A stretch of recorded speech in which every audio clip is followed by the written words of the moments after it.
Hey guys, now that the PTR has been out for a few days and the artifacts have been publicly released as of yesterday, I think I'm pretty comfortable making kind of a artifact general overview guide here, when you're actually going to be using these artifacts if you want to use them, how powerful they are, and just kind of going through which ones seem to be the most prevalent right now, and likely will be prevalent unless they are majorly changed with the up and coming kind of downtime between this next PTR cycle and the actual expansion being released. It is noteworthy that the PTR is on a build that is a week old. I believe that there have been some changes since that build has gone out, but there's a very limited amount of time. There's really only time for one more developer sprint cycle, which is usually what developers use before something is kind of okayed and pushed to release, and then we'll see updates from there on out. We are very close to the expansion being out here, pending it not being delayed. It could get delayed, but I highly doubt it will, just because there's been so much marketing hype. So we'll see how all this pans out, see if anything changes. But without further ado, let's begin. I'm going to start with the weapons, and then I'm going to go down into armor pieces. I'm going to talk about the pieces in terms of both PvP and their PvE potential, and that will be the kind of criteria for how we're going to be talking about if these weapons are worth getting or not. Starting off here with the Butcher, this is a kind of a cool artifact that makes it so that empowering Whirling Blade, where you hit targets if they're multiple targets that are close to you, it will increase that damage, which it already had before, and it will apply a bleed now. Bleed will give you a good amount of ult charge. That bleed passive that will also extend the duration of bleeds on this effect. It has Keenly Jagged on there as well, so this is like a very bleed-oriented artifact. Could be decent with a Rapier. There is a bleed Rapier that is inherent to another artifact as well, but that Rapier doesn't have as many DPS perks as a traditional Rapier does, but instead features a lot of named weapon perks along with a bleed kind of passive. So if you wanted to do like a bleed setup that either did not use the Rapier or wanted to use the Rapier but wanted to use the Rapier for more of a DPS side rather than a CDR spamming ability side of things, the Butcher is probably the artifact for you. This is a potentially good artifact for PvE, but for PvP will not be viable in the game whatsoever. The random perk here, you can kind of go with whatever you want, but if you're trying to maximize your damage, I'd recommend putting in a gem slot for that and not trying to put another perk in there. Moving on to Frasia's Francisca. This is a throwing hatchet related weapon, which basically instantly makes this weapon useless in all game modes, to be honest. Throwing axe projectiles reduce all axe cooldowns by 25%, so the idea is you could just spam throwing hatchet related abilities. This seems like it could be decent if it didn't have like a 5-second cooldown, but because it has a 5-second cooldown and because you're not going to be able to cycle your abilities super fast, but we'll be able to cycle them like fairly fast, I think it can nichely be viable in some certain aspects of PvE. PvP, I think it's a fun build for like a OPR if you just want to spam throwing hatchets, but throwing hatchet just deals less damage than other ranged attacks. So although this is like a really fun, kind of a cool thematic artifact, I don't see this artifact being played in any game mode, and is probably in the top or the bottom 3 of the artifacts are released for this expansion. Moving on to Spark of Loiner. This is a Warhammer artifact that some people either seem to really like or really hate. The typical weapon that this will probably be paired with is with Great Axe, the typical strength setup, not the Abyss setup, because you can't have 2 weapon artifacts. This will likely be played at 350 con and 250 strength because there aren't many good strength passives past that threshold of like 150 or 250. It will allow you to use the effects of Magnify, assuming those don't get changed. But if we actually look at the what do you call them, the attribute distribution for around that threshold for strength, like if you get over 250, you're getting base damage to a target below 50% health, like that's not super consistent. And then 350 is on your second light attack chain, you get bonus damage, and that's not super consistent, so I don't think you're going to be really playing around that. This weapon seems like it'll be okay from a PvE perspective because it has a good amount of weaken with that mighty gavel or gravel. It does not have grit on there, which is noteworthy, but a 50% weaken is more than enough to make it a contender for a very solid PvE weapon to just apply that weaken to a boss. In the raid, it would be a must-have, and most mutators, I imagine, it would be a very solid weapon to run. The blessing itself for converting damage to lightning and you're doing more damage with that lightning passive, I think is really good to get around passive resistances at times. Overall, this is like a top end both PvP and PvE artifact, and I think will be considered for both game modes due to the weaken effect being so strong. A 50% weaken is just very, very awesome, and dealing more lightning damage is something that is really solid because not a lot of mobs can't resist lightning anymore, and it's boosted by like ancient mobs, so it's just like very, very good for that related, like those related dungeons. And it's just like, from a PvP perspective, will navigate around typical resistances that people have. So very good artifact overall. The Abyss is arguably the best artifact to be printed so far. Its ability to scale off of Int just seems to do very, very well because the strength passives are overall weak, and the Int passives just inherently get value. So whereas strength, if you get to 200 strength, you get 10% damage on a conditional. If you go down the Int path to 150, you get 15% flat damage. So there's just like stuff here that just inherently makes more sense to go down that Int path. You're just going to be able to do more damage overall. It does seem like it's going to be involved with a kind of glass cannon related build where you're trying to go for a very high amount of Int. You're probably not going to have grit, and you're looking to kind of quote-unquote bomb people with this weapon and just try to nuke them with your abilities, do a ton of damage or like instantly, and it's less of a passive state in the fight weapon, more of a light great axe utility, but comes with the best perks it could really come with, to be honest. Comes with a tunic, comes with refreshing move. You could slap on what do you call it, Maelstrom on there, like the weakening Maelstrom, but I don't think that's really worth it. I think you should put a gem in there that boosts the damage even more, and just kind of play for that damage aspect fully, and you will just get a lot of value out of this. This is the best PvP artifact to probably come out. PvE, it's going to have very, very good damage as well. There's not really anything to hate about it. It's just a very solid artifact overall, and probably the best one and one of the coolest design ones to be printed.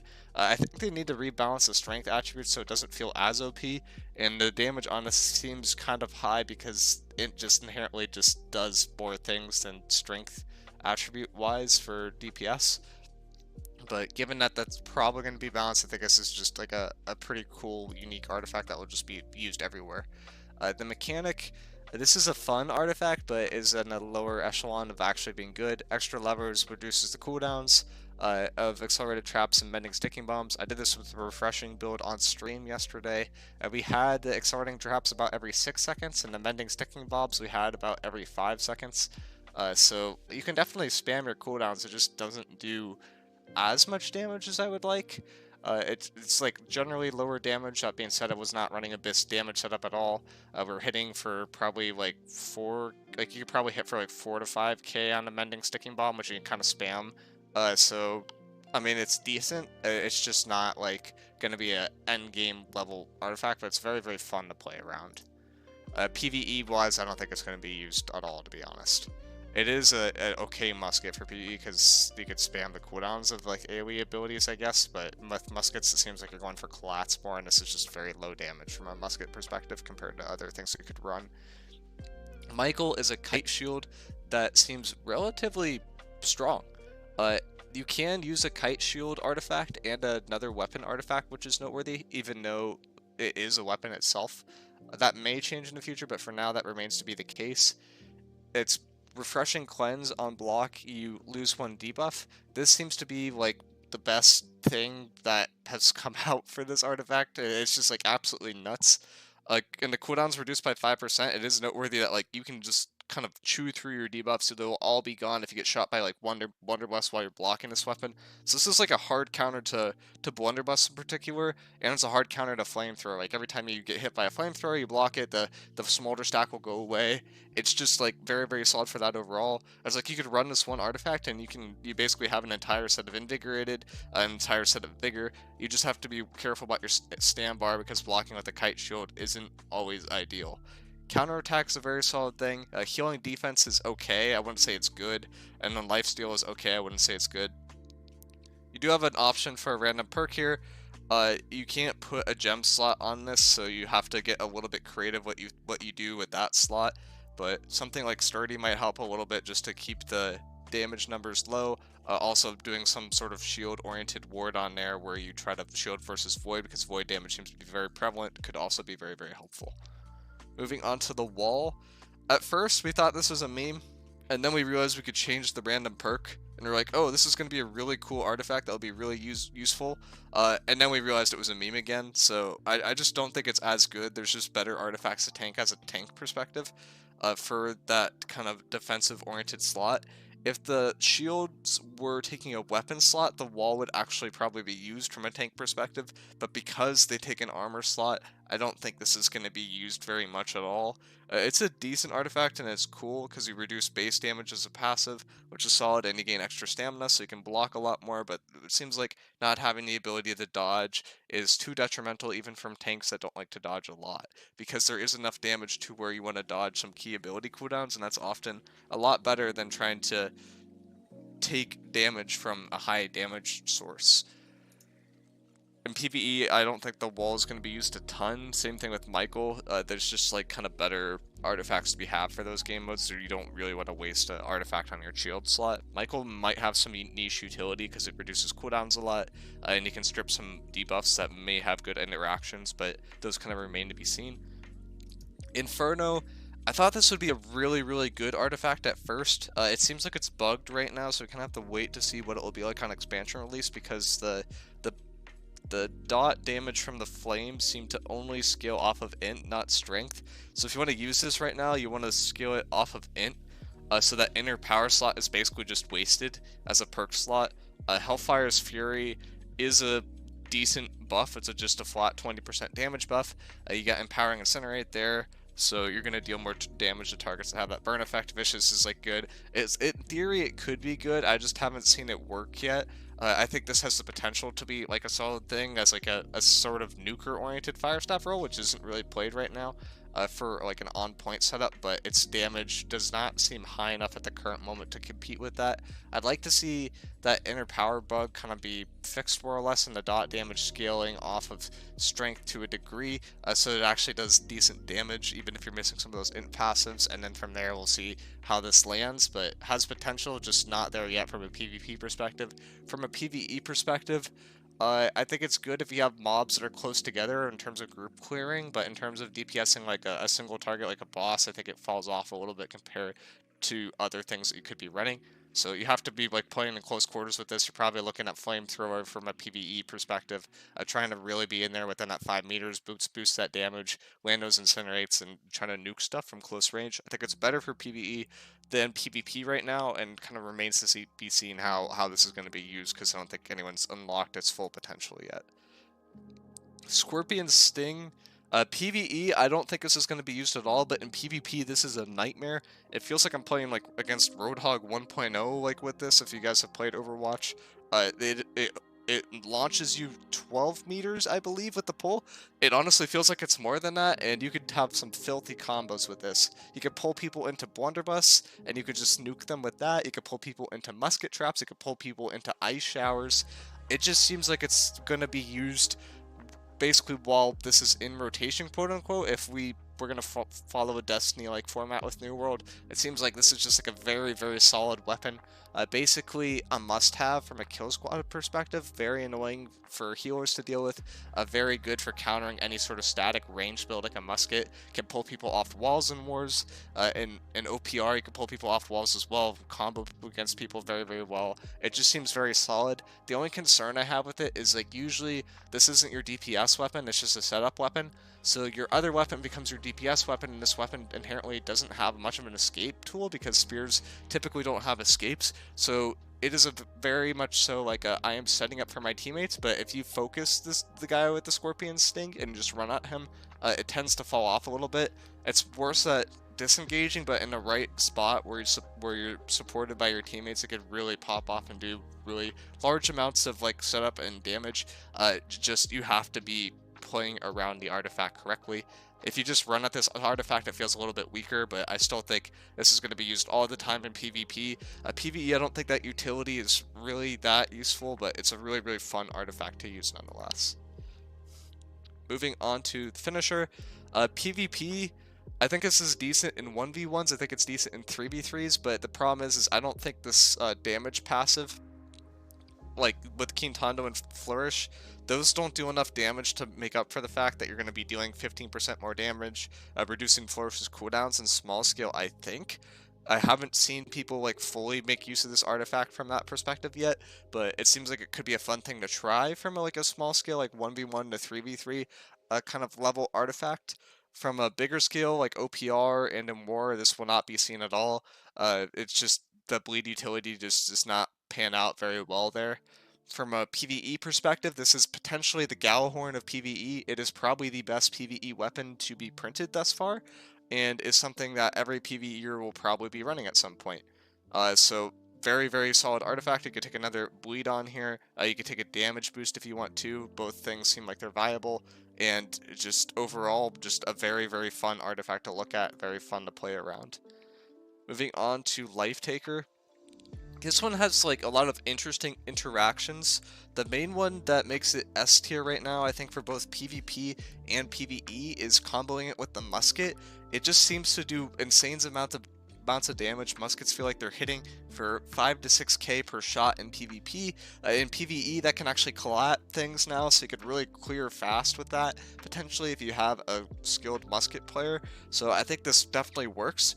The musket players that use this typically don't have a lot of survivability. I'm more so talking about the musket and the Void Gauntlet right now, because this is best used as a secondary weapon of sorts. But it's not bad as a primary weapon, because your primary hits now apply Disintegrate, which is a very big buff to your autos. Just overall, very, very solid from an artifact. It seems like it will be like kind of mid to strong, depending on if that musket interaction gets changed. It also works off an Ice Pylon, which is noteworthy, but there is an internal cooldown on it, so you can't like inflict rends on everyone in the AoE with a pylon burst, but it does provide a very, very high level of ult charge for one slot of gear. Moving on to Pestilence. This seems like a very, very good blunderbuss from a PvP perspective. In PvE, it could be okay for vampire weeks, but other than that, I don't think it will be really used in PvE, because Plague Crits is just not that good of a damage perk from a PvE perspective, as well as blunderbuss is not typically super sought after in the PvE mode. In PvP though, this is going to be a very, very solid artifact. I think it will be a must-played artifact for a very long time, just because it provides passive disease. There is a 1 second cooldown on per blight enchantment stack that you can apply, so you can't just rack these all up in one hit like I originally thought, so it is a little bit weaker. I think it's like in the realm of like a B to A tier artifact overall, and will be used, but isn't insanely broken at the current moment. It seems to do its job very well at countering flail users, and I think that's the spot where it will shine, because flail seems really strong right now, but if flail gets adjusted, this weapon could fall off. Serenity is a very interesting weapon. I think in PvE, this weapon is easily S tier, but in PvP, this weapon is like D to C tier. The reason why I say that is in PvP right now, you can't really go for Trenchant Strikes heavy attacks. You can't really go for heavy attacks with Trenchant Crits, because you just tend to get blown up by other builds if you're spending that time going for a heavy attack on Greatsword. Even with the reduced swing animation from being an Onslaught stance, it doesn't seem like it's enough, and you just tend to get blown up very quickly, because the Onslaught stance acts like Old Rend and is the only source of an effect that is like Old Rend still in the game. So every time you go into that, if you effectively reduce your HP by about 20%, and that's just very scary from a PvP perspective, because you can literally get one shot with this weapon if you're trying to build for damage and then you're trying to go for those heavy attacks. Still a very good weapon for PvE though, you don't really have to worry about that as much there. Greatsword is used all the time. You are going for heavy attacks at PvE, so you do have that Trenchant Crits, Trenchant Strike, and Trenchant Strikes, and the Balanced Blade passive to increase your damage further. Just seems like a very good PvE weapon, but PvP I don't think this will be seen at all. So PvE, this is like a 5-star weapon, and in PvP I'd say it's like a 1 to 2-star weapon, like very, very niche, but not super playable right now in my opinion. Odo is okay. I think most people are using Odo right now into PTR because they have Odo, but I don't think Odo itself is anything amazing. Odo's punishment effectively gets null value because Flail is being used so much, and the Flail passive from one of the abilities that swings your flail around in circles, like the newer one, makes it so that you cannot be stunned, so this Odo's punishment effectively gets null value. So if you're using this weapon, you're kind of playing for Odo's defense, but this is off of base health, which is about 8,000, so effectively you're just not healing for very much at all with this overall. You are just healing for about like 1/20th of your HP, so that's like about 400 per thing you're blocking. It is noteworthy that that passive does apply to your offhand as well, so if you have like an SNS with the flail, you can heal off of blocking with your sword and shield out, which is a good synergy, but I don't think it's super strong with this weapon overall, and because of that, I don't think Odo is going to be really used a ton. I think it's a D to C tier weapon, but is fun to use nonetheless because it has a lot of lifesteal. So Odo synergizes with miicrow pretty well because of that passive lifesteal, but you're still not healing for more than 800 to 1,000 per thing that you're blocking, and you're still taking like 3,000 to 4,000 damage for every ability that you don't block, and I don't think that's enough to make up for the fact that you're just not healing that much with this weapon. You really have to play off the lifesteal with this. If you can get the lifesteal turning with Odo and miicrow, that's when you start to get some decent synergies, and I think that's been a highlight of the PTR, but I don't think it's going to be like an end game level weapon combo for PvP or PvE. Alright, now I want to move on to armor here. This is going to be a little bit of a longer video, but we're going a little bit more in depth than what most people would here. Unyielding, to be frank, like, I don't think that it could be used if something has a really high crit damage modifier and is hard meta, but I don't think anything is that strong crit damage modifier wise to where you need to run this right now. So I don't think this artifact will really be run, but is a decent artifact nonetheless. So like right now, you're not going to ever run this in PvE, right, because it's off the PvP only perk, so it's a 0 star from PvE. PvP it's like a 1 to 2 star, like a niche pick. Void Darkplate has Enchanted Ward, Physical Aversion. Both are illegal to have in combination, which is noteworthy. You do have a passive on here called Dark Reinforce, so your armor is increased by 20%. This seems like the go-to artifact right now for heavy SNS players and kind of heavy tanks in general. Increasing your armor on a heavy build will effectively increase your effective HP by about 20%, but for every other build is going to be increasing your effective HP by about like I'd say 14-ish% for medium, so it's just not as good for compared to some of these other artifacts, but in heavy in particular, it's a decent artifact to consider. Going to be a must-have for certain builds, but for most builds, I don't think it will actually be used. But yeah, Magnetic Gauntlets, this is a very good artifact for Void Gauntlet users in particular because you will be able to get more crit damage, or more crit chance, and that crit chance will turn into cooldown reduction. Synergizes very well together, going to be used for that all the time in PvP. In PvE, Void Gauntlet isn't really used as much, but could be okay for something like the Life Staff. It's just awkward because it's a heavy glove, so I don't think it's actually going to be used there a ton either.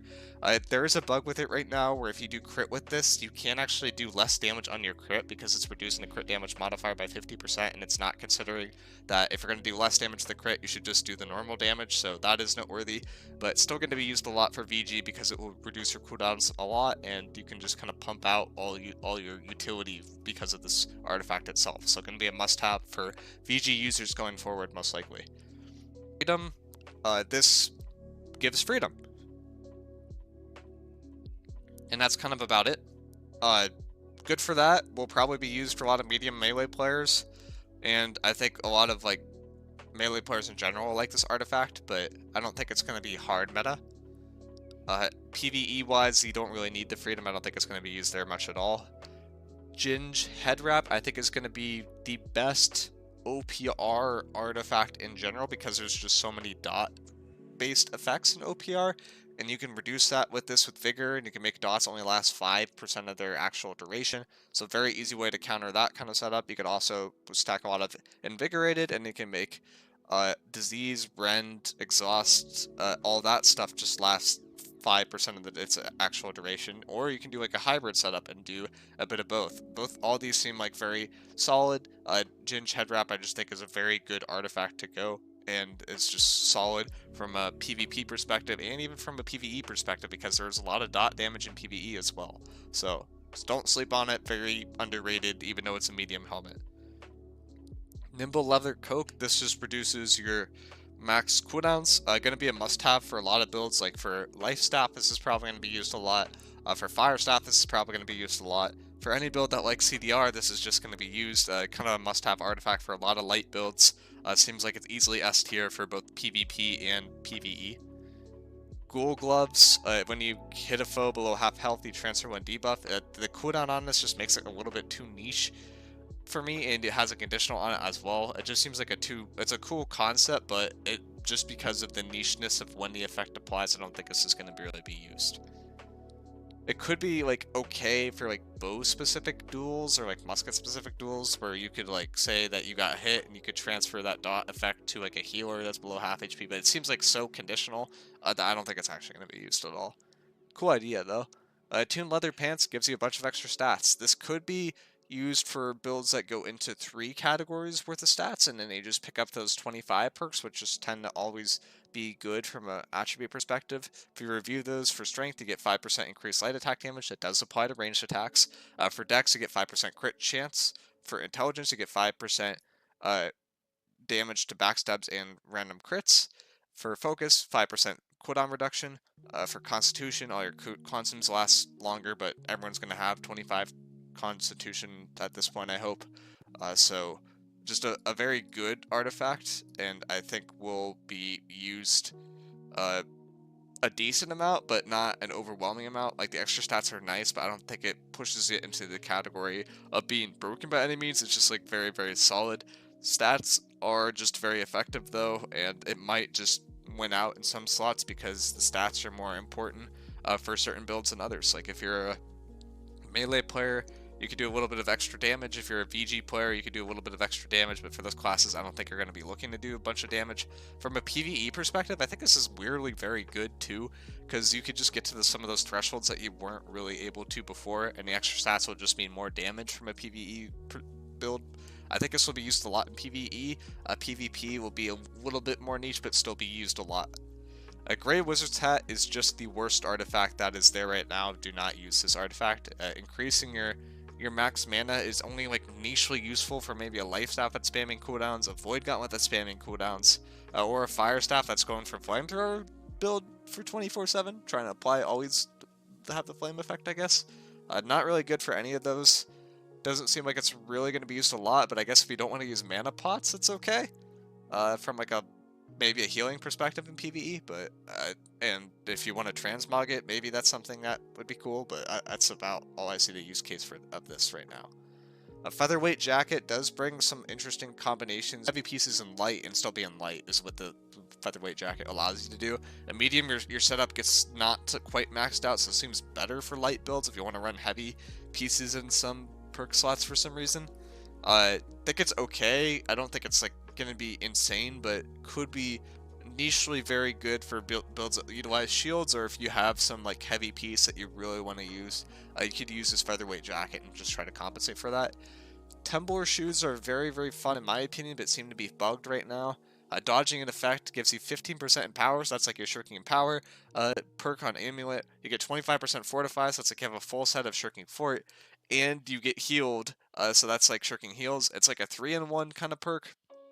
Seems very, very solid from both a PvE and PvP perspective, because it does not seem to have a kind of a limit on that, unlike what shirking heals normally would do. So I just think it's going to be used a lot in like kind of dex oriented setups, or even like in OPR if you don't have access to a lot of heals. This is just a very solid thing to go. You can slap on an extra shirking heal there at the end there, and then you can start healing a lot per dodge and kind of go crazy with it. Just seems very, very fun. Endless Thirst is the PvP track reward artifact. I think is a little bit controversial because it's at a level 100 of the free track, and you can technically buy levels to get to that. That being said, I don't think this artifact is really broken. It's just decent. It seems like kind of the best jewelry piece, to be honest, for most builds, but I don't think any of the jewelry pieces are really going to be desired, because Magnify seems like more of a debuff right now than a beneficial effect. But stat-wise, this is a benefit to be using if you want to get more value out of your pots, if you don't use your pots a lot. So if you tend to hold on to your pots on like a PvE perspective, or maybe you're an open world player and you only use them like once or twice per fight, this artifact may be the artifact for you. Other than that, I'd say it's kind of a pass. Blood Drinker, a very interesting ring. The actual damage reduction on here that combines the lifesteal effectively makes the lifesteal get less value along with the leeching. So even though this has a higher amount of lifesteal and leeching, it's more along the lines of being in that like kind of 25-ish% due to the damage reduction. It is noteworthy that right now Ghoul's Harmony, the lifesteal effect, does work off of AoE dots. So if you put an Ice Storm on a clump, you will basically full heal to full HP. If you put a Void Gauntlet Oblivion on a clump, you'll basically full heal to full HP. So that being said, I think it's going to be used with Void Gauntlet because Void Gauntlets have like those kind of dot-based effects, and it'll just heal a lot from that. But for most other builds, I don't really see this being used. It's just like kind of a niche thing where if you apply a lot of AoEs and you're a class that doesn't like to deal a lot of damage, it might be good. Lost Stopwatch, this is the thing that makes stuns last longer. There is a leaked bow artifact. Well, I don't think it's leaked, it's just in the data mines where every time you hit a target at max HP, you will stun it for half a second, and this will allow that to be a 1-second stun. I think it could be used with that, but other than that, not super good. That bow artifact I talked about, we don't know if it's going to be in there for the final build, where if you stun the target, or if you hit a target at max HP, it will stun them. I don't think it'll be good in PvE, but it will be good in PvP. This last stopwatch will probably be used for tanks in PvE like pretty frequently. It just seems like it's solid, because it's going to activate your taunt gems for every time you kind of go for a stun-based effect.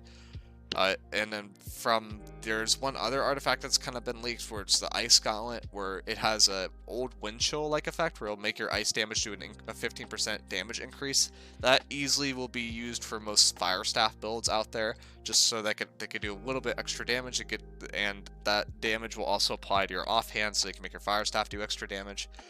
So that's probably a really cool one to keep your eye out for, but again, we don't know if that's going to come out with this next patch, or if it's going to come out with the final build of New World. And with that being said, let me know if you guys have any like differentiation opinions on this. Life Staff does not appear to have an artifact so far. There was a leaked one at one point where you would do half your healing but do double your damage. We don't know if that one's real. We have not seen anything in the data mine, so I think it's safer to assume Life Staff's not getting an artifact for now, and every other class is, which is kind of fucked to be honest. But overall, artifacts are going to change how the meta is from both a PvE and a PvP perspective, and a lot of them are very cool, and a lot of them are also very stupid and probably are not going to be used ever. But that being said, they did hit more than they missed on these, and I think some of the effects are really cool. Let me know what you guys think, and I'll see you in the next video.